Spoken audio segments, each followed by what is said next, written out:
উপলক্ষে আজকের এই যুক্তরাজ্য বিএনপি কর্তৃক আয়োজিত আজকের এই মিলাদ মাহফিল অনুষ্ঠানে সম্মানিত সভাপতি, অনুষ্ঠানে উপস্থিত ওলেমা মাশায়েখ বৃন্দ, উপস্থিত সকল উপস্থিতিবৃন্দ, আসসালামু আলাইকুম।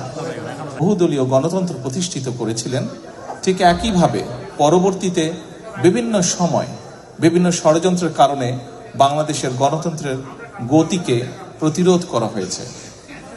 গণতন্ত্র প্রতিষ্ঠা করতে গিয়ে মানুষের অধিকার, রাজনৈতিক অধিকার, মানুষের কথা বলার অধিকার প্রতিষ্ঠিত করতে গিয়ে বাংলাদেশ জাতীয়তাবাদী দল বিএনপি এবং এর বাইরেও বহু রাজনৈতিক দলের নেতাকর্মী, এমনকি সমাজের বিভিন্ন শ্রেণী পেশার মানুষ শহীদ হয়েছেন, আত্মাহুতি দিয়েছেন।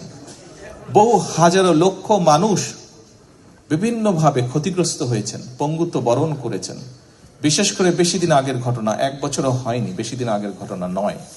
আমরা যদি জুলাই আগস্ট মাসের সেই আন্দোলনের দিনগুলোর কথা মনে করি, তাহলে আমরা দেখতে পাবো কি হারে সেই পলাতক স্বৈরাচার, সেই স্বৈরাচার ক্ষমতাকে ধরে রাখার জন্য কি হারে মানুষকে হত্যা করেছে, কি হারে বহু মানুষের সারা জীবনের দৃষ্টি কেড়ে নিয়েছে, কিভাবে বহু হাজারো মানুষ কিভাবে ক্ষতিগ্রস্ত হয়েছে, শারীরিকভাবে পঙ্গুত্ব বরণ করেছে। জাতিসংঘের হিসাব মোতাবেক 66 জন শিশুকে হত্যা করেছিল তারা। প্রিয় উপস্থিতিবৃন্দ, উপস্থিত সম্মানিত ওলামা মাশায়েখ বৃন্দ, একটু পরেই আমরা দোয়ার জন্য আল্লাহর দরবারে হাত তুলব। আমি আপনাদের কাছে আজকে সকলকে অনুরোধ করব, শহীদ রাষ্ট্রপতি জিয়াউর রহমানের শাহাদাত বার্ষিকী উপলক্ষে আমরা যেমন তার জন্য দোয়া চাইব, আমরা বাংলাদেশের গণতন্ত্রকে প্রতিষ্ঠিত করার জন্য, এই দেশকে স্বাধীন করার জন্য যেখানে যত মানুষ আত্মাহুতি দিয়েছেন জীবন, যেখানে যত মানুষ বিভিন্নভাবে ক্ষতিগ্রস্ত হয়েছেন, প্রত্যেকের জন্য আমরা আল্লাহর দরবারে দোয়া চাইব।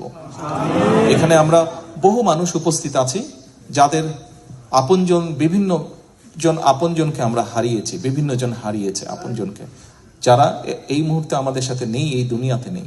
আমরা সেই মানুষগুলোর জন্য আমরা আল্লাহর দরবারে দোয়া চাইব। প্রিয় উপস্থিতিবৃন্দ, সম্মানিত অতিথিবৃন্দ, আমরা আরেকটি বিষয়ে আল্লাহর কাছে দোয়া চাইব, আল্লাহর রহমত চাইব আজকের এই দিনে। যে মানুষগুলো গণতন্ত্রকে, মানুষের অধিকারকে প্রতিষ্ঠিত করার জন্য তাদের জীবনকে আত্মাহুতি দিয়েছেন, আমরা যাতে তাদের সেই আকাঙ্ক্ষাকে পূরণ করতে পারি, আমরা যারা বেঁচে আছি, আমরা আগামী দিনে যাতে বাংলাদেশের মানুষের প্রত্যাশিত যে বাংলাদেশ, সেই বাংলাদেশকে যাতে আমরা গড়ে তুলতে পারি। যে মানুষগুলো আমাদেরকে ছেড়ে চলে গিয়েছেন, তাদের প্রত্যাশা অনুযায়ী যাতে বাংলাদেশকে গড়ে তুলতে পারি, সেই রহমত যাতে আল্লাহ আমাদেরকে দেন, আমরা আল্লাহর দরবারে হাত তুলে সেই দোয়া আল্লাহর কাছে চাইব। আবারও আমি সকলকে এখানে উপস্থিত হওয়ার জন্য, শহীদ রাষ্ট্রপতি জিয়াউর রহমানকে তার সন্তান হিসেবে আজকে এখানে উপস্থিত হয়ে তার সন্তান হিসেবে আপনাদের সকলকে ধন্যবাদ জানাতে চাই, তার জন্য দোয়া করার জন্য। একই সাথে সকলে যাদের দোয়া প্রাপ্য, প্রত্যেকের জন্য দোয়া করার জন্য আপনারা এখানে একত্রিত হয়েছেন, কষ্ট করে এসেছেন, তার জন্য আপনাদের সকলকে আবার ধন্যবাদ জানিয়ে আমার বক্তব্য শেষ করছি। আল্লাহ হাফেজ। আমরা আজান হয়ে যাবে এখনই, আমরা সংক্ষিপ্ত দোয়া করে নেই নামাজের পরে সবার জন্য। জি।